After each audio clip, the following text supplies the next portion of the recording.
Captain কি বলছে আমি সেটা জানি না, বাট নতুন যেটা বলতেছেন যে আসলে মেন্টালিটি আমরা অনেক, আমি মনে করি যে ছেলেরা অনেক মেন্টালিটি মানুষের দিক দিয়ে তারা অনেক কিছু চেঞ্জ করার চেষ্টা করতেছে।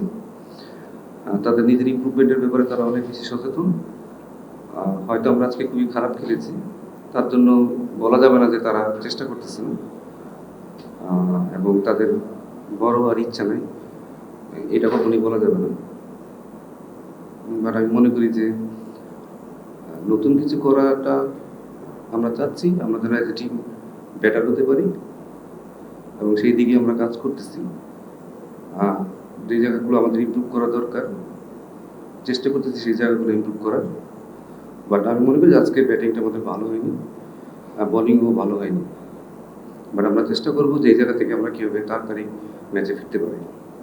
আমিও মনে করি যে আসলে টেকনিক্যালি আমরা কিছু মিস্টেক করেছি এবং সেই সাথে মেন্টাল যে সাইডটা বলবো যে হঠাৎ করে হয়তো আমরা বাজে শট খেলে ফেলতেছি, যে হয়তো আমরা একটা যখনই খেলাটা ধরতেছি ঠিক তখনই হয়তো দেখা গেলো যে একটা সেট ব্যাটসম্যান আউট হয়েছে।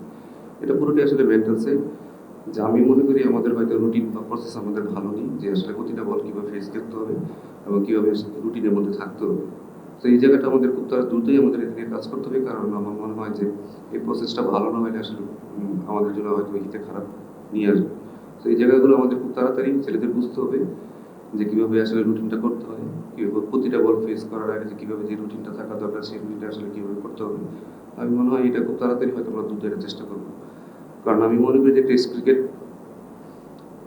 আপনি অন্য ফর্মেটে হয়তো জীবনে একবারই চান্স পাবেন, বাট টেস্ট ক্রিকেট আপনাকে সেকেন্ড একটা ইনিংস থাকে, সেখানে আপনি হয়তো ভালো করাটা আপনার জন্য খুব বেশি জরুরি। আমি বলি যে এটা টেকনিক্যাল ছিল, এটা টেকনিক্যাল পার্টি বেশি। আমার মনে হয় তার ও যেখানে দাঁড়াই ছিল, যেহেতু নর্মালি অফ স্টাম্পের উপরে দাঁড়ায় থাকে, নর্মালি আপনি যখন ডিপেন্ড করবেন অফ স্টাম্পের বাইরের বল, সেটা নর্মালি এটা সিক্স স্টাম্পের উপরেই হবে। তো এখানে আমার আসলে টেকনিক্যাল ফল্ট ছিল, তো এটা দ্রুত ঠিক করার চেষ্টা করবো। দেখুন এই অ্যান্সারটা তো আসলে সবাই জানে যে হয়তো আছে, এবং এটা কীভাবে তাড়াতাড়ি উত্তরণ করা যায় সেটাই আসলে আমাদের পথ খুঁজে বের করতে হবে, যে খুব তাড়াতাড়ি দ্রুত কীভাবে আছে ছেলেরা যেন এই ম্যাচে ম্যাচগুলো যেন খুব তাড়াতাড়ি দ্রুত ঠিক করতে পারে। হবে না আমি বলবো না, বাট আমার চেষ্টা করতে হবে যে খুব তাড়াতাড়ি যেন আমরা এটা ঠিক করতে পারি। এটা বসে থাকলেও চলবে না, মিস্টেক আপনি করতে পারেন, বাট যদি আপনি রিপিটেডলি মিস্টেক করেন তাহলে সেটা একটা বড় ধরনের আসলে আমাদের ভুল। তো আমার মনে হয় যে তারা যেন রিপিটেড মিস্টেক না করে সেদিকে আমাদের আসলে খেয়াল রাখতে হবে। আমার মনে হয় যে উইকেটের দোষ দিয়ে কোনো লাভ নেই, উইকেট খুবই ভালো ছিল। আপনি দেখেন জিম্বাবুয়ে কিন্তু খুবই ভালো ব্যাটিং করছে, এখানে ভালো ব্যাটিং করা সম্ভব। আমি বললাম যে আমাদের কিছু এক্সিকিউশন খুব খারাপ ছিল এবং টেকনিক্যালি আমরা কিছু জায়গায় আসলে আমরা ভুল করেছি।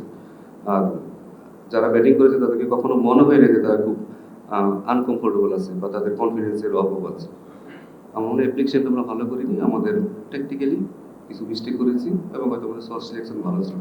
এছাড়া আমি মনে করি না এই উইকেট আসলে খুব ব্যাটসম্যান চাইলে যে রান করতে পারবো না সেরকম অবস্থা ছিল। এটা অ্যান্সার দেওয়ার মতো আসলে আমি মনে করি এটা অ্যান্সার হয়তো ব্যাটসম্যানই ভালো দিতে পারবে অ্যান্সার। আমরা হয়তো এখনো সেভাবে কথা বলিনি আসলে কি হবে না হবে বা কি হয়েছিল। বাট আমি যেটা বলবো যে তারা একটা প্রসেসটা একটু মিস্টেক করেছে এবং একটা পিরিয়ডে যখন অনেকক্ষণ ভালো বল হতে থাকে তখন হয়তো আমরা একটা সময় হঠাৎ করে মিস্টেক করে ফেলি। খেলাটা কিন্তু আমাদের ধরেন শান্ত বলে মমিনুল বল খেলাটা কিন্তু আমরা কিন্তু একটা ভালো অবস্থায় ছিলাম, সেখান থেকে আমরা সাডেনলি কলাপস করেছি। তো ওই কলাপসের জায়গাটা আসলে কেন হয়েছে সেটা নিয়ে আমরা ডিসকাস করবো। দেখুন এটা তো আমাকে জিজ্ঞেস করে দিলাম, এটা আমি কীভাবে অ্যান্সার দিই? ঠিক আছে না, আমি টিমের পার্ট, বাট আমি টিমের সব কিছুই না, এটা আপনাকে বুঝতে হবে। এটা তো আমাদের অ্যান্সার দেওয়ার মতো সব কিছু না। আপনি যেটা আমার মনে হয় যে আপনি একদম রাইট জায়গায় স্পট করেছেন, যে আসলে আমার মনে হয় যে দুইটা ভালো বোলার যারা ভালো বল করতেছিল তাদের যখন আপনি টাফ টাইমটা পার করে ফেলছেন, যখন মনে হয়েছে যে তার পেসটা কম, তাকে হয়তো অনেক সময় ব্যাটসম্যান অনেক ইজি খেলতে চায়, ওইখানে হয়তো তারা একটা বড় মিস্টেক করছে যেটা আমার কাছে মনে হচ্ছে। আর আমি মনে করি যে শান্ত শর্ট বলে যেটা আসলে মারার বল ছিল না, সেটা সে নিজেও স্বীকার করছে যে আসলে মারার মধ্যে ছিল না। বাট আমি যদি মিরাজের কথা বলেন, আমার মনে হয় যে মিরাজের যদি এই লেভেলে আরও ভালো ক্রিকেট খেলতে হয় তাকে এই শর্ট বলে, কারণ ওয়েস্ট ইন্ডিজ থেকে তাকে কিন্তু সব টিম কিন্তু এখানেই অ্যাটাক করছে। তো আমার মনে হয় এই জায়গাটা তাকে দ্রুত ইমপ্রুভ করতে হবে। এছাড়া মানে আমার মনে হয় প্রত্যেকটা টিমই তাকে কিন্তু এখানেই অ্যাটাক করবে। ওয়ালটন আবারও মিলিনিয়ার অফারে ওয়ালটন ফ্রিজ কিনে আপনিও হয়ে যেতে পারেন মিলিয়নিয়ার। মিলিনিয়ার ছড়াছড়ি দেশ জুড়ে, এটা শুধু ওয়ালটেনই পারে।